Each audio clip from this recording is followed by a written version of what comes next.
This is a CHAMPS webinar. CHAMPS is Communities and Hospitals Advancing Maternity Practices, and right now we're working mainly in New Orleans, Mississippi, Southern Texas, and Southern Tennessee.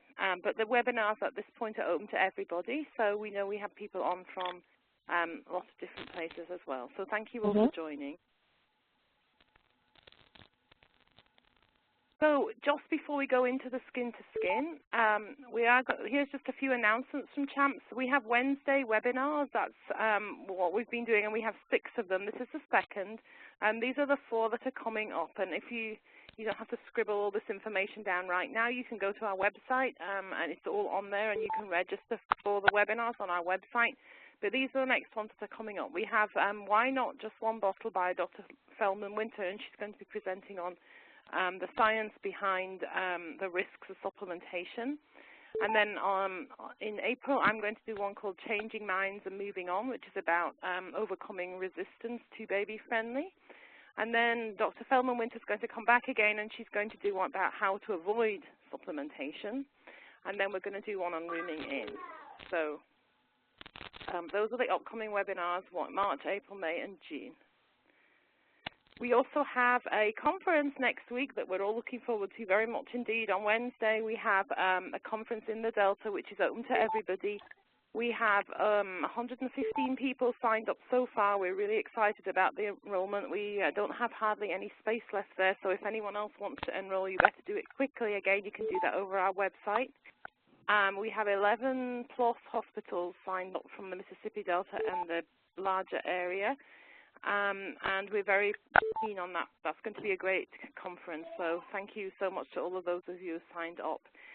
There is also the ABM's What Every Physician Needs to Know About Breastfeeding is happening Monday, March 2nd in Jackson, Mississippi, and that's Academy of Breastfeeding Medicine. It's aimed largely at doctors, but also other advanced practitioners. And we have 2 people from CHAMPS going to be there. Renee Boynton-Jarrett from Boston Medical Center, who's on our CHAMPS team, will be presenting at that conference. She's a pediatrician. And Kathy Carruthers, who most of you in Mississippi know, will also be presenting. And then this is the first time we've mentioned, but this fall for hospitals, just the hospitals that are enrolled in CHAMPS, we will have a conference in October in New Orleans and one in November in Jackson, but we will get back to you with the details. We haven't quite figured out those details, but those are coming up. So if you're not registered in CHAMPS yet, you need to register before the fall so that you can actually come to those conferences, because those are kind of working conferences for all the hospitals and the communities that are engaged. So moving on to the topic of this webinar, Skin to Skin. We're going to cover why you should do Skin to Skin, some of the evidence behind Skin to Skin, how you can do Skin to Skin. Balaji and some of her colleagues from the University of Mississippi Medical Center are going to talk you through some of the experiences that they had. We're going to refer briefly to the PDSA cycle, and then we're going to take questions and answers. And you can also always type your questions into the chat. It would be great if you guys can all type your hospital and your name into the chat so that we can see who was on the call. So, why Skin to Skin? So, the bottom line is that we are primates. We are mammals and we are primates, and Skin to Skin is a completely normal mammalian and primate behavior. It promotes contact between mother and baby. It is also necessary for survival. If we were not in hospitals, it's necessary for survival for various reasons, mostly warmth and colonization of the skin with the mother. And it is a common normal behavior in mammalian animals and primates in particular. And if any of you ever go to the zoo and look, you'll see that kind of thing going on if you have primates there. So it's also a very natural, predictable process, just like when babies learn to walk and they go through all those stages of, crawling, standing, pulling up, holding, cruising. Neonates go through a similar process in Skin to Skin, and this has been documented, and there are predictable sequences of behavior that the baby goes through when placed in this position, which reassures us that this is the normal place for the newborn infant to be. And those behaviors include crawling and leg pushing, which helps to expel the placenta, visual identification of the nipple. In other words, they put their head up, they look at the nipple, and they aim for it. They push their feet to get towards it. Snuffling and sniffing, which is using the scent of smell for the substances that the Montgomery's glands around the nipple exude. Head bobbing, and finally self-attachment. And these processes have been documented in the literature. And anyone that's registered on the webinar, I'm going to send out some papers at the end of the webinar. Excuse me, if you're speaking, could you mute your phone? Thanks. We're going to send out some papers at the end of the webinar, so that one of which documents that process. The mother also reacts physiologically during the skin-to-skin process. She releases oxytocin, and the release of the oxytocin raises the maternal skin temperature, which helps to keep the baby warm in that position. It also decreases maternal stress and anxiety, which promotes relaxation, and it enhances the natural parenting behaviors at the time of birth. And you can see in these pictures we have one. Laura, could you mute the person whose line is making a noise? Thanks. Could you? Thanks. So you can see the top picture here is showing a baby that's a vaginal birth, and the bottom picture is a baby who's a cesarean birth, both of them in skin-to-skin. Also, we know that skin-to-skin maintains the infant glucose level, which may be a byproduct of the fact that the baby's warm and calm, but they don't get as hypoglycemic. And as I say, it maintains body temperature. Longer term, it leads to improved neurobehavioral development in the infant, and it boosts maternal confidence. Laura, I'm going to ask you to mute everyone except for Balaji, please, because there's too much interference, if you can. And I am, but they can unmute themselves, and that's what's happening. So. Please don't unmute yourself, because there's a lot of that interference. We have a very big audience on the phone. Thank you. You can see the top right lady here. She is actually in the intensive care unit. You can see from the size of the baby. We're discussing today skin-to-skin at the time of birth, but in the NICU you can also do skin-to-skin, which we more commonly refer to as kangaroo care or kangaroo mother care, with very small infants. And I think one of the things that I have learned from this, and many of you as clinicians will learn, is that if you can put an infant that is the size of the baby in this top right corner here in skin-to-skin and maintain its body temperature, then there really should not be a problem putting a healthy term infant skin-to-skin and maintaining body temperature, because we know that that can be done in the NICU. So it's something that is, in full-term babies is very safe, and they should not be getting cold. If they're getting cold, you're not doing it right. There's something that's not happening. So as I mentioned, anyone that has registered for this webinar, we will send you out some papers at the end of the webinar that cover the information on this slide. So we're going to send you something that you can take and replicate to people, showing how to implement cesareans after skin-to-skin after a cesarean, because the literature shows that that can be done safely. And also the literature shows that early skin-to-skin post-cesarean increases initiation of breastfeeding, decreases the time to the first breastfeed, reduces formula supplementation in the hospital, increases bonding and maternal satisfaction in the hospital, and maintains newborn temperature, reduces newborn stress. And they've actually tested cortisol levels in newborns in skin-to-skin and found them to be reflective of less stress than babies who are separated from their parent, their mother. And you will receive the literature on that afterwards.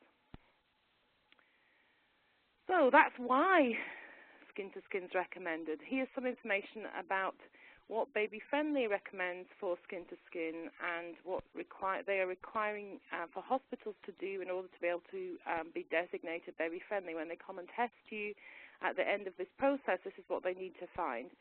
So vaginal births need to go skin-to-skin immediately.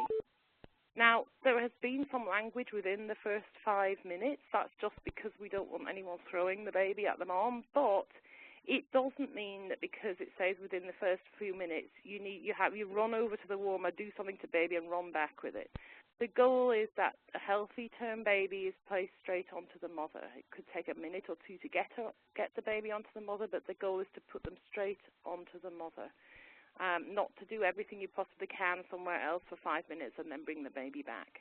So effectively, it's immediate for vaginal deliveries. Cesarean, they give you a little more space here with the cesarean. So the official language from Baby Friendly USA is that baby needs to go to the mother post-cesarean when the mother can respond to the baby. So if the mom's had a general anesthesia, obviously she can't respond to the baby, so you don't need to put the baby on the mom who's in general anesthesia, which would probably not be very safe at all, okay? Similarly, if mom's nauseous, vomiting, really not in good shape, then you're not expected to put them there. The big question comes up, well, what about putting them there during the in the operating room as opposed to in recovery? Again, you are supposed to put them with mom when the mom can respond. So if mom is responsive in the OR, it would be really nice if you can put them there. Baby Friendly does not absolutely require that at the present time. They don't want you to take the baby away somewhere to a nursery for an hour and then bring it back to mom in recovery. If dad's in the recovery room, dad can do skin to skin. If dad's in the operating room, dad can do skin to skin, or the baby can be right next to the mom in the operating room. But when the mom goes to recovery, she should definitely at that point have the baby skin to skin. So that's what Baby Friendly USA requires. They have not pushed it to say that every single person has to have it in the OR. The sort of thing that matters is that you're consistent. It's not right if a mom comes and says, I want my baby skin to skin in the OR, and you say, okay, we'll do that for you. And then the next mom comes in and is not so demanding and doesn't ask for that, and you don't give it to her. So it should be more of a sort of, we never, ever have enough staff to do this, or there's some other so-called excuse that you can't do it. It can be inconsistent. If you can do it in the OR, then everyone should have access to that. The other part that's really important that sometimes when we go around assessing hospitals gets left out is that this skin-to-skin contact needs to last for at least the first hour of life or until the first feed.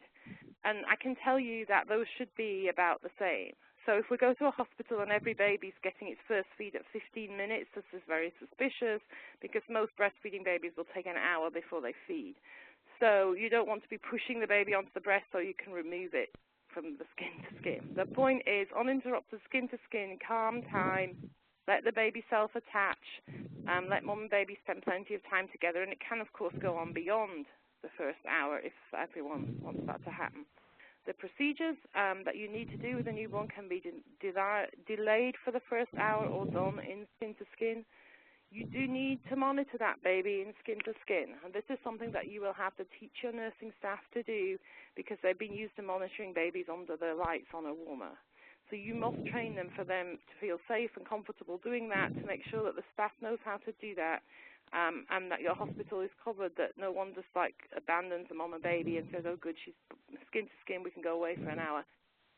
That's really important to make sure that that's monitored carefully, just as you would monitoring the baby if the baby were not in skin to skin. So how do we do this? And Balaji is going to talk about what happened at UMC, but just generally in terms of procedure, you can do this with babies without hats and diapers if you so choose. Most places don't want to do that. They don't want babies like peeing all over the mom and stuff. So most of the time the baby is wearing a diaper. Hat, we know that hat maintains body warmth, but we know that those little gorillas in picture one were not wearing hats. So it's possible to maintain the body temperature of the baby without having a hat, but some places choose to use the hat. That is up to you, really. Drying off if desired. So sometimes mom doesn't want the baby wet. And the other thing is the WHO strongly recommends drying off babies because in places where they don't have access to things like warm blankets, the baby that's wet can get cold. So when the WHO makes this recommendation internationally, they actually say you need to dry off the baby. But, you know, you can just basically pat the baby off. And then you put the baby between the breasts or on the belly, on the baby's belly. So the mom and mom are basically belly to belly or chest to chest. It's really important that the baby, it is skin to skin. If you put the baby on a towel on the mom's chest, she will not be able to maintain the temperature. And sometimes when I hear that people have cold babies, I suspect it's because you're putting something in between the mom and the baby. In order for the mom to keep the baby warm, her chest needs to be right next to the baby in skin to skin. If you've got something in between them, that mechanism won't work. And then you put warm blankets over the baby and the mom, and again, no blanket between them. Cesareans obviously can be more tricky. You need to make sure that anesthesiology is involved and on board and aware that this is something that you're going to do. Sometimes they have to reposition or place the monitoring probes in different places if they know this is going to happen. You need to make sure that moms know this is going to happen, and this is critical, and of course speaks for both types of delivery and also to prenatal care, that it's really important for moms to be prepared prenatally for this, because if they aren't, they may be in shock, and also you will have physicians that say, oh, mom didn't want this, mom doesn't like this, when really it's mostly because mom didn't know it was going to happen. I think those of you who are at the point of doing audits of your mothers and asking moms about their satisfaction levels postpartum will find that skin-to-skin is probably one of the biggest satisfiers and things. When moms start to talk about this, they get this huge smile on their face and they're really happy. So it's very, very good for patient satisfaction. In terms of especially cesarean moms, I would guess, because, you know, it's not a natural birth, and therefore when it happens and everything else is what mom has not been prepared for, and mom was, you know, having disappointment over the type of birth she's had, skin-to-skin can really help to normalize that, and cesarean patients really appreciate that. Just ensure that the drapes are positioned so they don't encroach on the surgical field, and if you need to, you may need to move the baby a little bit after the baby has been transferred. This is a picture that a surgeon kindly gave to us. As you can see, there's not an awful lot of space, but it is possible. A lot of people say it's difficult to do skin-to-skin with obese patients, and many of us do have obese patients. These are just some tips that, again, that I have been told can really help. You can tip the head of the bed up, so or the OR table head up, so that makes more room. Release the restraints if you still use restraints on the mother's arms, and make sure that there are additional people in the room to help if you need to. Now, sometimes it doesn't work at the time of birth for the mom, and the dad can certainly be someone that can help with skin-to-skin. There's no reason at all that dad is not less sterile than mom. You know, we've often had the, oh, well, it's not healthy to put it with the dad. Well, there's no reason the baby shouldn't go chest to chest with the dad just because he's hairy or he hasn't just given birth doesn't mean that he's any more dangerous than the mom. Dads can definitely do skin-to-skin both in the NICU and in the birthing room. So if the mom's not available to do that, or she's too sick, you can use the dad if the dad's there, or another support person, as long as you set it up with mom and everyone is agreed that the person in the room can do skin-to-skin with the baby if the mom's not able to do that. It's important to recognize that this skin-to-skin is for all babies and moms. So whether or not mom plans to breastfeed, skin-to-skin as part of the 10 steps, as part of what Baby Friendly USA is looking for, skin-to-skin is for everybody. So they will ask your formula-feeding moms if they had skin-to-skin care as well. And this is actually sometimes a way to talk to some of your clinicians who may be somewhat anti this initiative because they say, oh, it's too much breastfeeding, it's all pushing mom to breastfeed. Actually, many of the steps, and two of the absolutely critical steps, skin-to-skin and rooming in, they're for everybody. They're not just for breastfeeding women. So just make sure that people in your institution are aware of that, and that this is not just an initiative for breastfeeding. This is for optimal MCH care, and skin-to-skin is considered to be that. Of course, you know, you need to have a plan, and we'll talk a little bit about PDSA at the end of this talk, but, you know, once you've got the mom in skin-to-skin, especially if you're in the OR, then you need to be able to do something with her, with the baby. You need to have a plan in place, and often the mom and baby can be transferred together to the bed, or you may feel more comfortable taking the baby out and then putting the baby back with mom. And again, don't sort of spoil this entire thing by the minute mom and baby get out of the delivery room, taking off the baby to the nursery for 3 hours. I mean, the point of it is that it's the beginning of a very long relationship, and you keep the mom and baby together through the next few hours as well. So, you know, it's interesting, and places certainly master different steps at different times, and sometimes you've got all your skin-to-skin in place and none of your rooming in, but your rooming in will need to catch up with your skin-to-skin because that is the point that you're keeping the mom and the baby together. It shouldn't be done for 2 hours. 2 hours of beautiful. Excuse me, someone. It shouldn't be done for 2 hours and then You know, the baby's separated. So, Balaji, are you able to speak on the phone? And please, yes, I can. Great. Okay, so here I'm going to turn it over to Balaji, who's a doctor and neonatologist at University Medical Center in Mississippi. She's going to talk you through how they did their work. I'll advance your slides, Balaji, so just let me know when you want to move on to the next one. Okay. So thank you, and thank you so much for this opportunity to join me on this webinar. And I'm going to speak to the programmatic aspect of our experience at the University of Mississippi Medical Center. And I think I have Melissa Westmoreland, who's our labor and delivery nurse manager, and Slade Jefford, who's our nursery nurse manager, on the line to speak more about the practical aspects of the process. So as Anne said, we know that skin to skin is one of the 10 steps to achieving baby-friendly designation. But in itself, we know it has significant benefits. Satisfaction is a big part of it. Mom is happy, dad is happy, the baby is happy. They enjoy that experience of having a baby right there with them. The baby is more likely to be exclusively breastfed if skin to skin occurs right after delivery. We have better temperature regulation, so the baby is not cold, doesn't have to leave mom. Some people have reported a lower rate of hypoglycemia, low glucose in those babies. So the benefits are evident. It's been well documented. The challenge is having the whole group embrace the process of skin to skin, because everybody, physician, nurse, we're all used to a baby is born, a baby gets cleaned, the baby is whisked off to an isolate or a warmer right next, to mom's bed, and we do our thing. So for us at UMC, the whole baby-friendly journey was initiated by one of our OB nurse educators, who's now a nurse manager on the postpartum floor. And a multidisciplinary group came together, identified the challenges and the strengths of the system we have in place, and examined what we need to do to improve the process and at the same time introduce skin to skin. We can't do anything without administrative support and oversight. So the administrative support from the Children's Hospital has been tremendous and has really helped us push this forward. The OBGYN department is also involved, and we do get some support from them.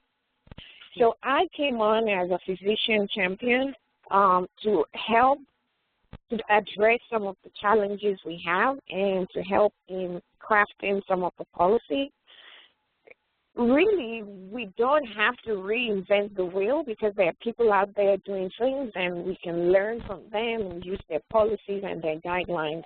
But at the same time, we have to take the opinion and the buy-in of the stakeholders, the labor and delivery nurses, the nursery nurses, the ones that are going to be taking care of the baby, and use that to craft a local policy or guidelines that will be successful. And can we go to the next slide, please? Yes, I'm going.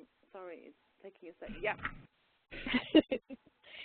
So a big part of what we did last year was developing the policy and the guidelines, speaking to other newborn nursery directors across the country, using resources from CHAMPS once CHAMPS, became funded and was up and running. Some folks sometime late last year went to visit another hospital that was on the baby-friendly journey, and the purpose was to learn from what they've done, what was successful, what failed, pitfalls we need to avoid. And then the next step was to evaluate our processes and our workflow. So there was a trial run. Nurses were being educated while at the same time we're having a trial run ongoing. The nurse educators, the lactation consultants, everyone was involved. For the physician group, the lactation consultants came in and had hands-on sessions with us. The WellStart module online, every one of us took, the module. And that sort of placed everybody in the mindset that, there is evidence. This is just not a touchy feeling make everybody happy thing. There is evidence to support what is being done, particularly from the physician aspect of things. It took evidence to convince people that we're not putting a baby in harm's way by allowing the baby to be on mom's chest indefinitely for skin to skin. And it was also important to highlight that this was for healthy babies and healthy moms. And defining healthy babies and healthy moms was a bit of a challenge for us because we deal with a very high-risk population. So it was very important at the onset for us to define an inclusion and exclusion criteria from the neonatal perspective, and the OB team is working on refining their own inclusion criteria at the moment. Next slide, please. So in the labor and delivery room, what we planned was that for all vaginal births that met the inclusion criteria, to have the skin-to-skin done right after, within 5 minutes. So within 5 minutes, then the OB could still have time to suction the mouth if needed. The delivery nurse could still have time to pick up the baby, get the baby ready with, the diaper that Ann talked about and the hat, and then place the baby on mom's chest. Do a quick assessment, make sure we have 10 fingers and 10 toes, and we have, no cleft lid, the baby can suckle. That just a quick assessment, nothing too detailed, while the baby is right there on mom, and then leave the baby on the mom's chest for the first hour. So being a teaching institution and so many physicians and so many nurses and educators involved in the process, the literature search is an extensive part of our policy development. So for example, for the eyes, we knew we could delay putting the eye ointment because we want mom to be able to see her baby and have the eyes open. But at the same time, guidance from the perinatal guidelines and from the Red Book, which is the Infectious Disease Bible for pediatrics, recommends that the eye ointment should be done in the first hour of life. So we knew we had some leeway. We were not going to interrupt anything in that first hour. But after that first hour, it might become important for us to go through some of those steps. So that and delaying giving the baby a bath, I think maybe some of the challenges that we are still facing because we are new in this process and still working through it. Missy, are you on the line? I am. Okay, do you want to speak more to the practical aspect? Well, Leslie is probably one of the better one to speak. She's out there with Leslie here? Awesome. Yeah, she's actually in my office. Sure. So I'm gonna let her speak to that. So what we did is we Leslie, could you just give us your position there? Just introduce yourself. Okay. I'm Leslie Taylor. I'm the shift supervisor and staff educator for labor and delivery. Obviously, we found it a daunting task to try to train the nurses to take care of a population of patients for which we've not been accustomed.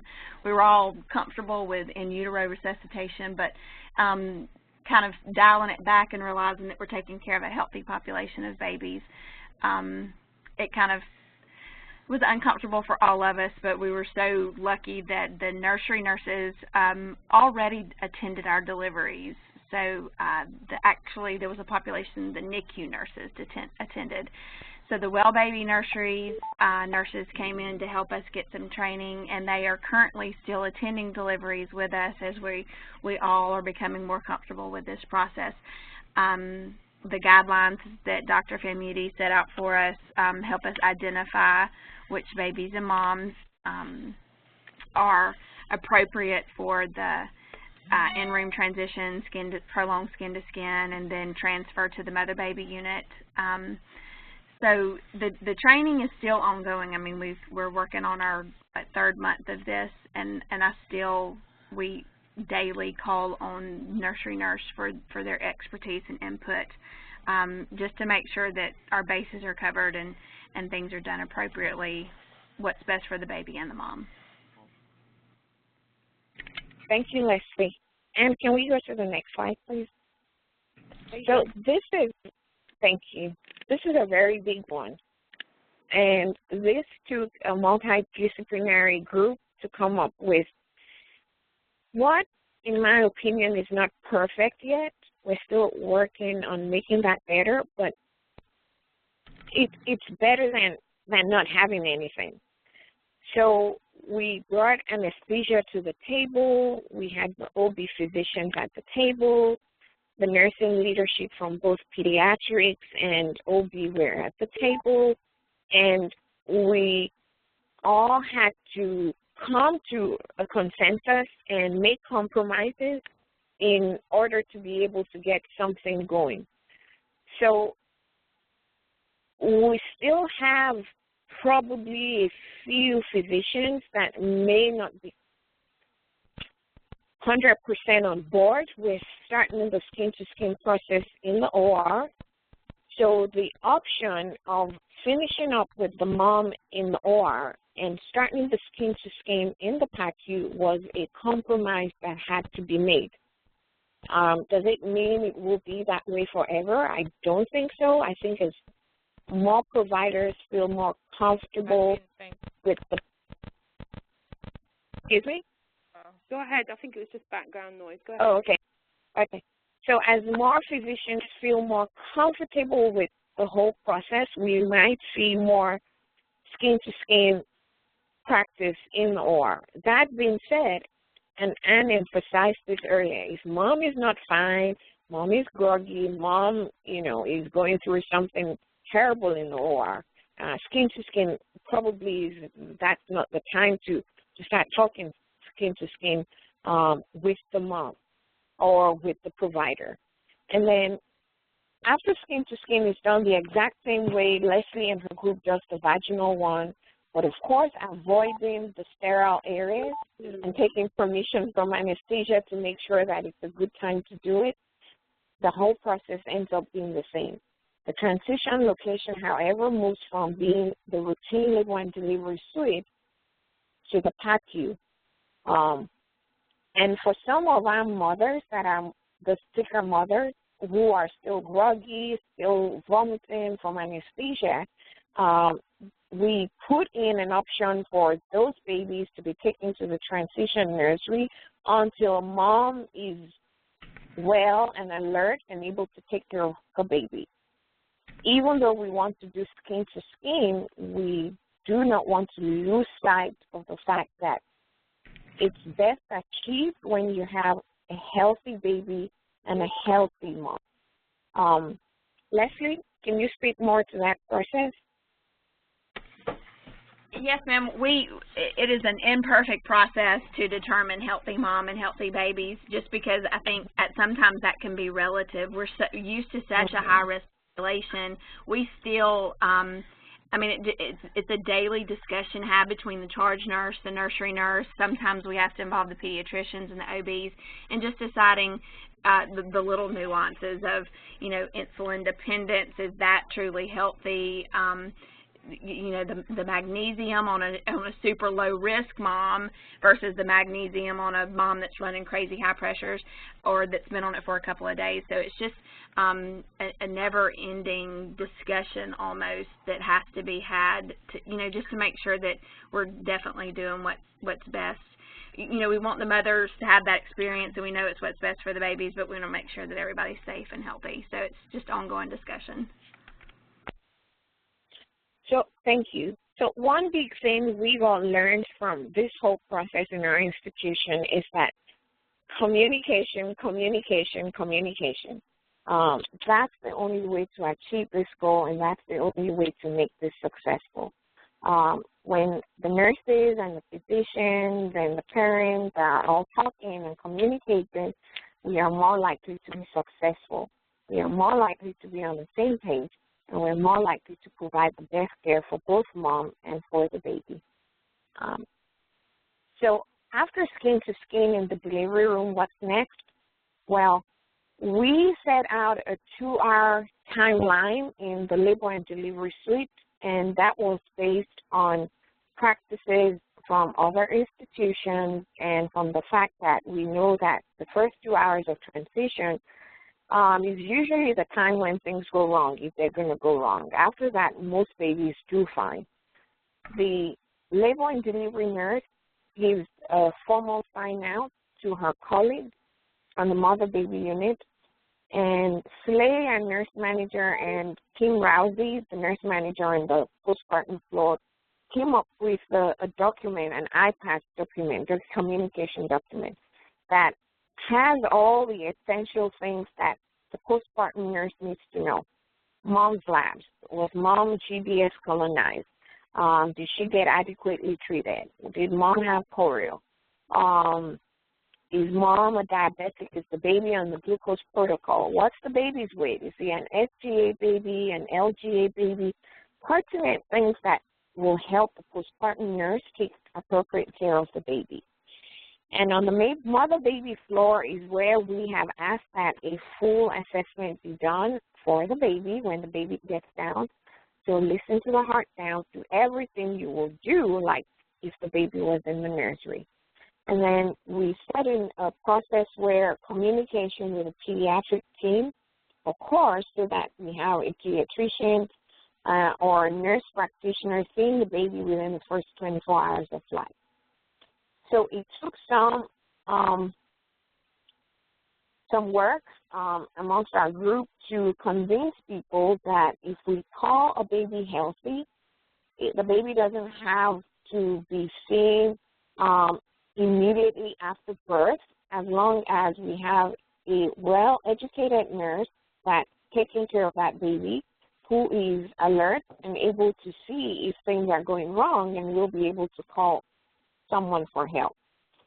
So babies in our institution born after 5 p.m., if there are no risk factors, if the baby is doing fine, there are no concerns, those babies are seen by the pediatric team in the morning for a pediatric evaluation.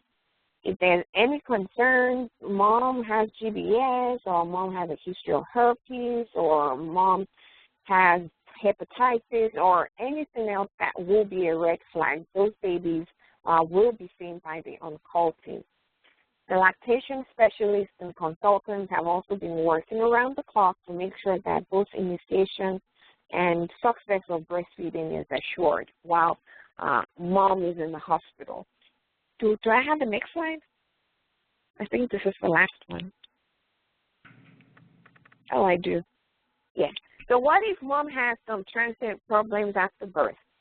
We have 4 transition beds, and each institution will vary depending on your delivery rates. We have 4 to take care of those babies that Leslie talked about, mom who's on magnesium, who's still groggy, mom who has to have a tubal ligation after delivery. Those babies are able to come to our transition nursery for about 6 hours. Hopefully by then mom is able to take care of their baby. And I say transition nursery because unfortunately in our population we do not always have a support person to take care of that baby. So in places where there's a support person that mom has already identified, if mom is in the mother-baby unit and the support person is there, having the baby with that support person in mom's room is an option. But for us, in many cases, that is not an option, so we allow the baby in the transition nursery until mom is able to care for her baby. Like I said, once again, communication. We have found out that, and we're still learning because this is a new process for us, but it took only a minute for us to realize that without adequate and effective communication, the whole process will be a failure.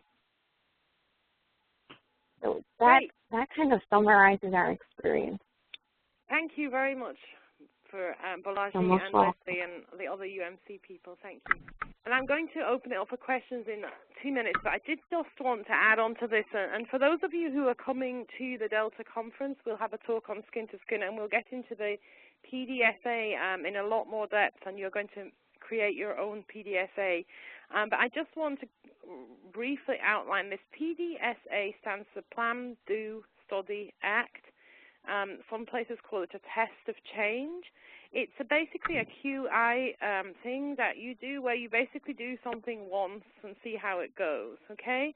So for those of you who are on the phone whose institutions have never done any skin-to-skin, or you've only done it with vaginal deliveries and now you want to start trying it with cesareans, a PDSA is really the way to go. And basically, it's just doing it once. Okay, if it doesn't work, you don't tell anyone.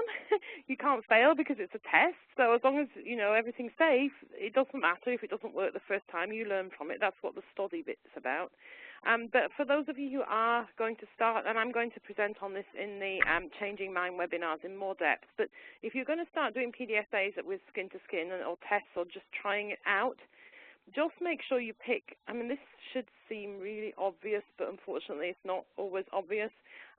Do it in the best possible circumstances the first time. So start with a regular vaginal birth for a mom who you know knows that you're going to do this, that you've spoken to her before and she's happy and agreed to it. Don't pick your doctor who's the most anti-doing this. Pick the one that's really on board with it. Similarly for the nurse. You want people who are really enthusiastic about the process. And then when you try it once and you see what worked and what didn't work, you learn from the experience and repeat it. So, as I say, we'll be going into a lot more depth on the PDSA cycle at the conference next week in the Delta, and also I will do a webinar including skin-to-skin and PDSAs, later on in this series. So with that, we're going to unmute, and we're going to open it up for questions, and I have not been looking at the chat, so I don't know if anyone's typed anything in, but please feel free to start. Oh, I'm looking now. I don't see any questions in the chat, but please go ahead if anyone has questions for myself or Balaji or Leslie.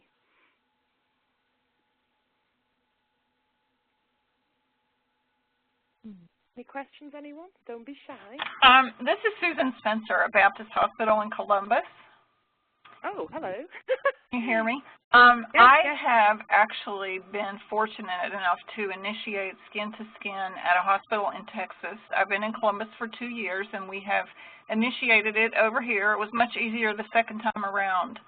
My question is for the group, because I didn't hear this mentioned with the delay of bath. And this is what I ask our physicians and nurses.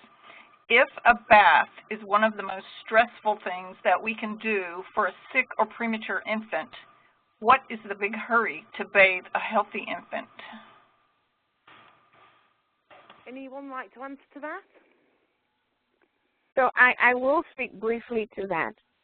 There is evidence more and more coming out each day that delaying the bath is the best thing to do for the baby. So I support delaying the bath. What we don't know is the optimal time. Is it 4 hours? Is it 6 hours? Is it 12 hours? Or do we delay bath until the baby goes home? There are pros and cons to doing it either way. Most places, at least on the newborn nursery director listserv, most places are now doing it between 6 to 12 hours. And one of the rationales that people state for doing it around that time is the fact that most pediatricians want to touch the baby. Without a bath, you need to wear gloves to touch that baby, even if the baby has been wiped off. The baby hasn't had a bath.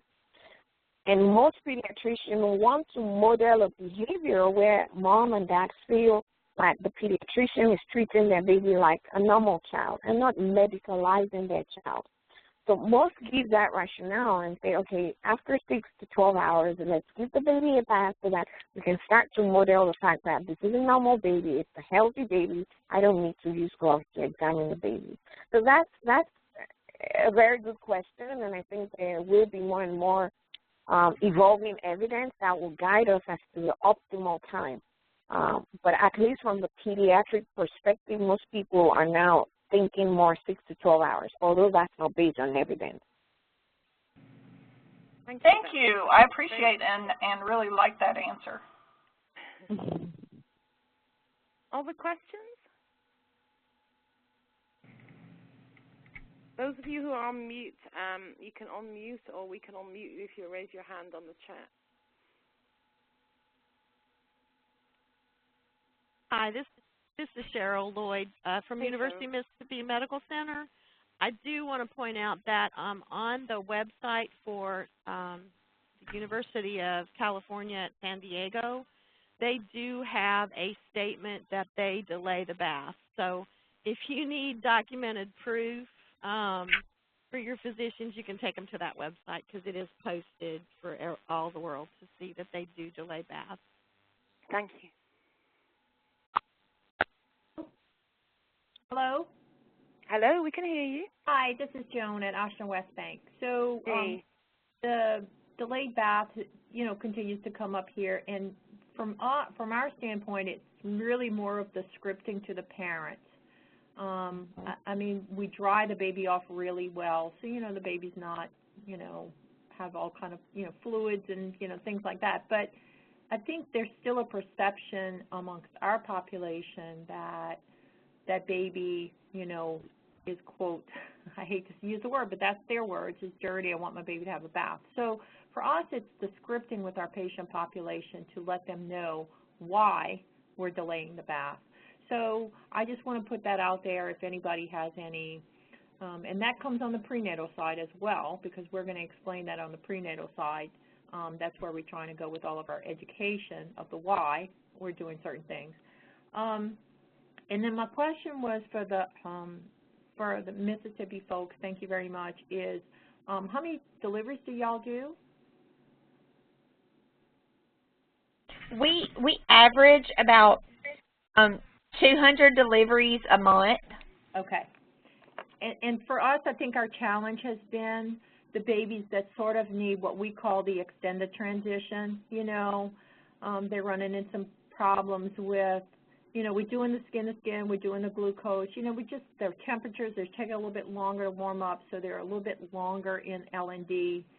We can't transfer those babies over. So we're trying to develop where that extended nursery would be, because for us it's resources. Because if my nursery nurse, I call her my stork nurse, is in delivery with that mom, I don't have enough volume to support having somebody else somewhere else. So our NICU's on our same floor, so we're kind of looking at using that as our, observation for what I would call an extended transition. That baby just kind of needs to be watched a little bit more, not ready to turn over to mother baby. So just want some thoughts on that of what's worked well maybe for that situation, because those are the ones that I think are challenges right now.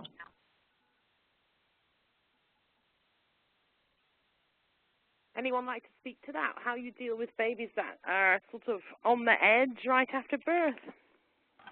I think the pediatricians, of course, and the nursing staff who are taking care of the babies need to define what they're comfortable with. One of the things we did in Texas, a hospital in Tyler, Texas, that I was the nurse educator and helped to bring all of this together.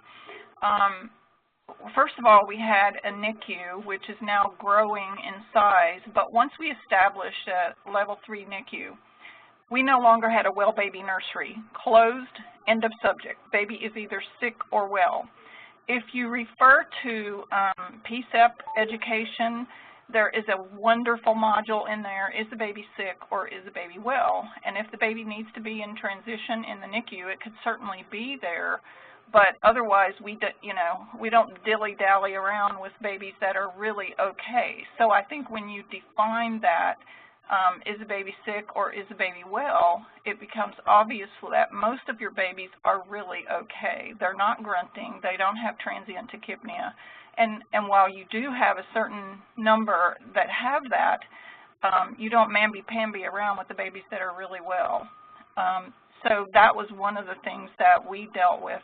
And we then transferred the baby with the mom to the mother baby floor, and the bath, the eyes and thighs, the examination by the nurses, the examination by the pediatrician, everything took place in the mother's room because we didn't have a nursery. So I think you know, if you think in terms of we don't have a nursery, we have a NICU, but we don't have a well baby nursery, then you start to think in terms of this can all be done at the mom's bedside.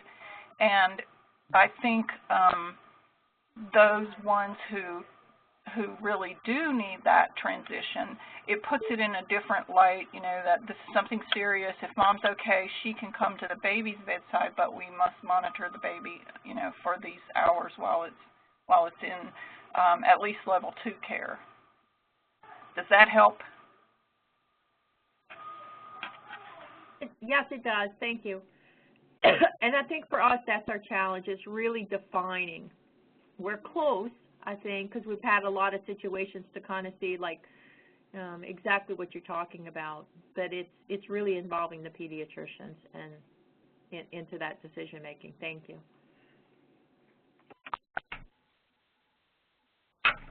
We have a few more minutes. Any more questions about skin to skin generally? Cesarean? Yeah. And I think this is Cheryl again at UMC. I haven't looked at it recently, but if I recall, again, back to that website for the University of California at San Diego regarding the delaying of bath, I think that they gave some reasons there that you might be able to incorporate into scripting. Like I said, I haven't really looked at it recently, but I do believe that it said something in regards to the fact that the newborn skin, you know, everything that was on the newborn skin was beneficial to the baby and so on and so forth. So that might be some place to double check and look in regards to the, you know, trying to dry them off rather than bathe it off. Right. Thank you. About the process, or anybody want to share successes or problems that they've had at their own hospitals with?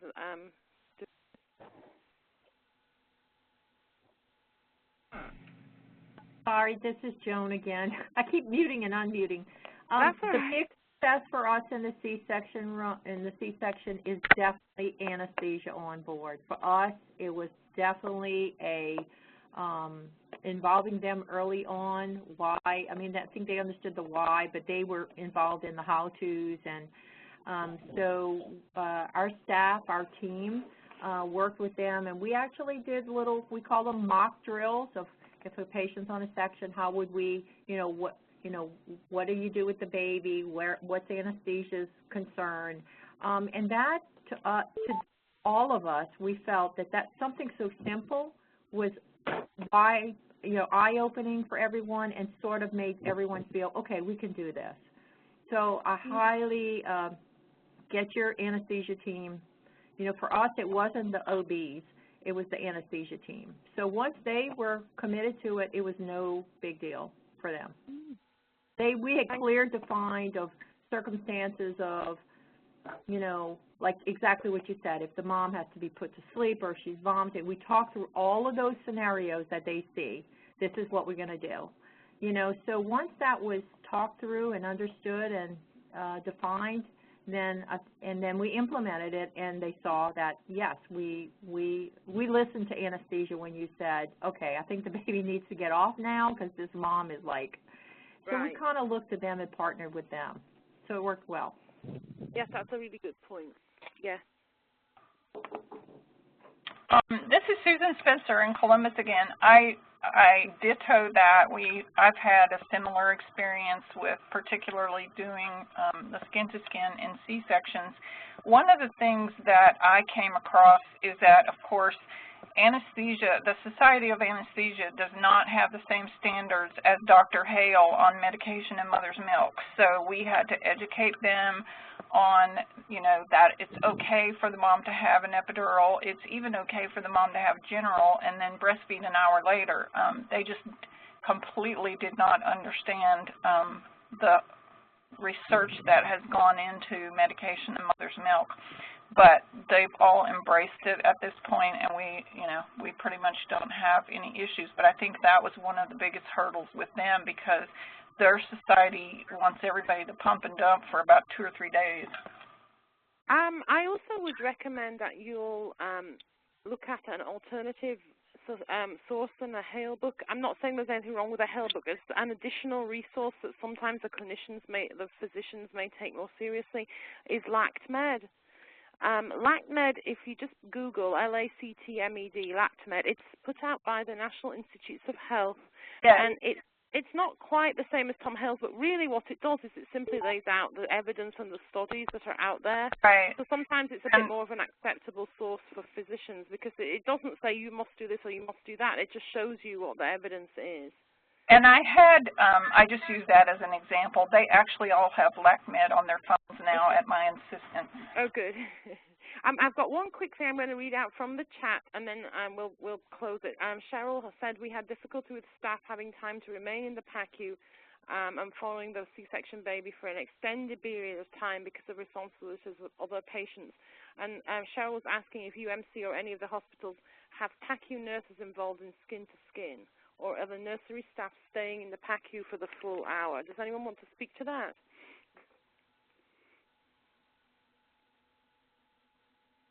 What happens in the PACU in terms of staffing, I guess, is the bottom line question.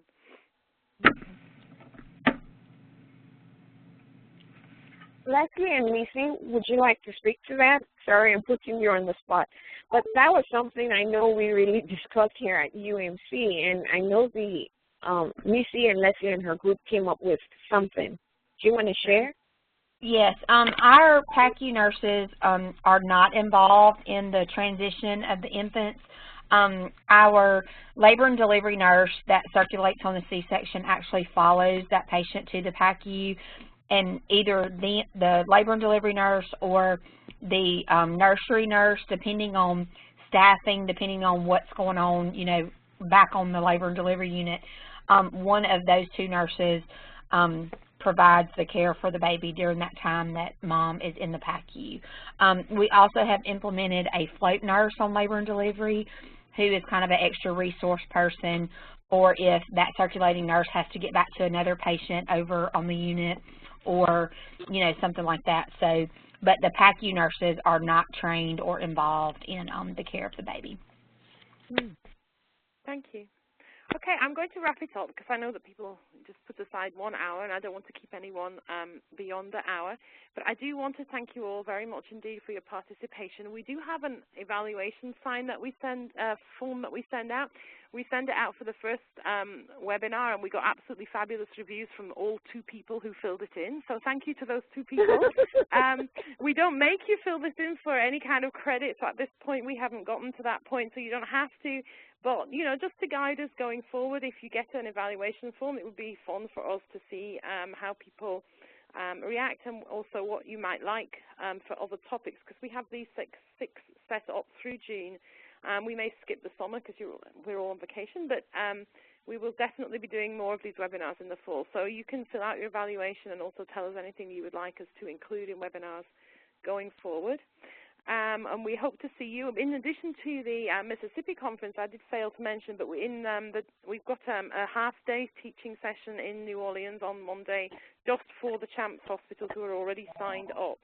So we will see many of you. Emily Taylor and I will be there on Monday morning, and then myself, Laura, Kim, Kathy Carruthers will all be in the Delta on Wednesday. So we very much looking forward to seeing you all at 1 or 2 of those.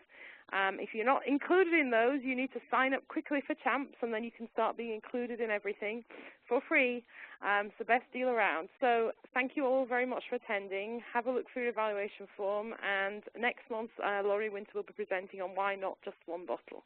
So thanks, and have a great day. Bye-bye, everybody.